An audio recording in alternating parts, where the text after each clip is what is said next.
ഇതേതാണ് ഈ പുതിയ ചാക്ക്? എടാ നിങ്ങൾക്ക് 4 പേർക്കും മതിയായില്ലേ? അറിയാൻ പാടത്തും പോയിക്കണം. ഓരോ പ്രാവശ്യം പോയി വരുമ്പോൾ ഓരോ ചാക്കും വന്ന് വിടും.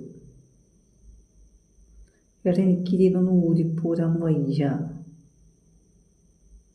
നിൻ്റെയൊക്കെ ചങ്കിൽ ഒട്ട വീഴുമ്പോൾ നിങ്ങൾ പഠിക്കുള്ളൂ. നിൻ്റെയൊക്കെ ചങ്കിലല്ല, നിൻ്റെയൊക്കെ കൂടെ ഒരെണ്ണം വേണം. ചങ്ക് പറിച്ചെന്നെ പോലത്തെ ഒരാൾ വേണം. അവരെ ചങ്കിൽ ഒട്ടവന് ഇപ്പം പഠിക്കുന്നേക്കാം.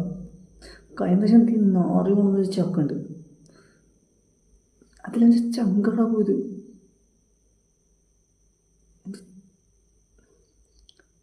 നിങ്ങളുടെ ആവശ്യം കഴിഞ്ഞ് നിങ്ങൾ പോയി. ഇപ്പം ഈ മേശയുടെ മേളിൽ കഥയും പറഞ്ഞു കള്ളും കുടിച്ച് കുറച്ച് ചിക്കൻ കാലും കടിച്ച് പറിച്ചങ്ങോട്ട് പൊക്കോ. ഇതിൽ ഞാനില്ല. ഇതിലെന്നെ കയറ്റേം വേണ്ട. മനസ്സിലായിട്ടുണ്ടാവും വിചാരിക്കണം. എടാ ഓരോ ചാക്ക് ഓരോ മരങ്ങുന്നു.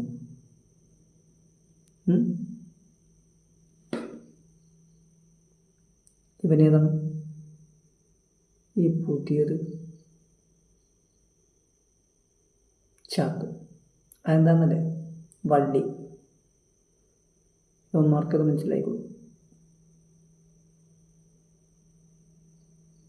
വയ്യടാ. അയ്യരും അച്ചായനും കുച്ചായനും ഇവിടെ പണിത് കയറണ എനിക്ക് കാണാൻ വയ്യ. ഇങ്ങാട് വന്നാൽ തല പൊട്ടിക്കും. അതിനുള്ള സാധനമൊക്കെ ഇവിടെ ഉണ്ട്. ഇനി നിങ്ങളതേപോലെ പ്രശ്നമായിട്ട് വന്നിട്ടുണ്ടെങ്കിൽ നിങ്ങളുടെ തലയും പൊട്ടിക്കും.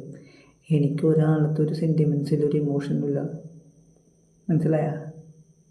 എനിക്ക് എല്ലാ പുന്നാര മക്കളും ഒരേപോലെ തന്നെയാണ്. പിന്നെ ആരും രക്ഷപ്പെടുത്താൻ വേണ്ടി ഉണ്ടാക്കിയ പരിപാടി ആയിക്കൂലല്ലോ ഇത്.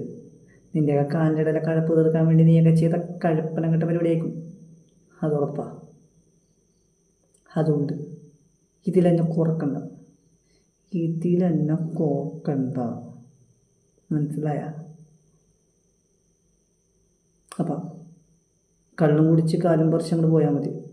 പിന്നെ കഥ പറഞ്ഞു ഞാൻ വെറുതെ ഇരിക്കണം.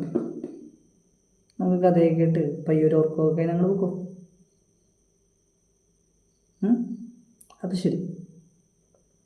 എനിക്കിപ്പോൾ ഒരു പണിയുണ്ട്, അത് കഴിഞ്ഞ് ഞാൻ വരാം. എവിടെ ഇരുന്നു? പിന്നെ ആ റോഡ് കുറേ ഈ റോട്ടിലോട്ട്. ഇതിൻ്റെ റോട്ടിൽ ആരും കയറൂല.